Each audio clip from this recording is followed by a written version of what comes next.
Saudara, Indonesia mengambil keputusan mengurangi ketergantungan pada dolar Amerika melalui kerjasama dengan Bank Sentral Korea Selatan. Lalu risiko seperti apa yang akan dihadapi Indonesia?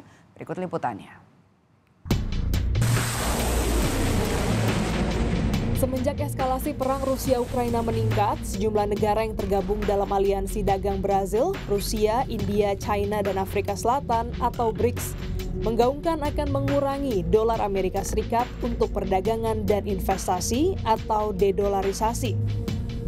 Lalu pemerintah Indonesia lebih dahulu melakukan dedolarisasi dengan Malaysia, Thailand, Tiongkok, Jepang, dan Korea Selatan dengan penggunaan mata uang lokal atau local currency settlement untuk meningkatkan transaksi bilateral di antara kedua negara.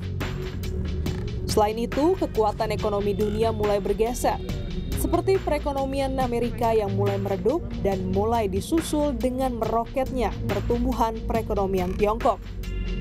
Berdasarkan data International Monetary Fund atau IMF, tahun 2000, produk domestik bruto Tiongkok hanya 7% dunia. Akan tetapi dalam waktu 2 dekade, negeri tirai bambu ini dapat meningkatkan PDB hingga 19%. Sedangkan Amerika Serikat mengalami penurunan dari 20% mendekati 16% dalam kurun waktu yang sama. Sementara itu, ekonom senior Faisal Basri melihat sejumlah negara tidak ingin lagi menggantungkan nasib mereka pada dominasi dolar. Dolar jadi makin tidak menarik, ya kan? Makin tidak menarik, China jual, Eropa juga jual. Nah, jadi tidak bisa suka-suka Amerika lagi seperti di masa lalu. Masa bodoh amat saya defisit perdagangan, masa bodoh amat saya defisit APBN, toh saya bisa cetak uang, mengeluarkan surat utang, dan surat utangnya laku. Makanya dolar menjadi sangat dominan, kan?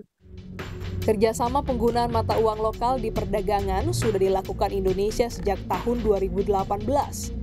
Dimulai dengan kerjasama bersama Malaysia dan Thailand, lalu dengan Jepang pada 20 Agustus 2020, kemudian bersama People Bank of China pada 6 September 2021, terakhir Indonesia menyepakati LCS dengan Korea Selatan pada awal Mei 2023.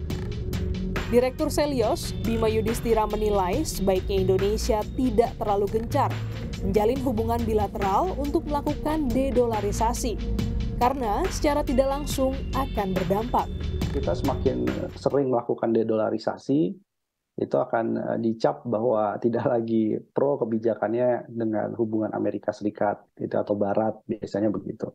Kita dianggap, oh ini karena ada Rusia dan Tiongkok yang mempopulerkan dedolarisasi, sehingga jadi kalau dari perspektif Indonesia-Amerika, memang banyak investor Amerika ya suka dengan dolar, gitu, lebih stabil dari perspektif mereka. Tetapi kan sekali lagi ya, kekhawatiran-kekhawatiran itu muncul kalau porsi dolar bisa berkurang drastis. Tapi kalau untuk jangka pendek ini, ya dedolarisasi sambil berjalan itu tidak akan langsung berpengaruh terhadap minat investasi Amerika sebenarnya.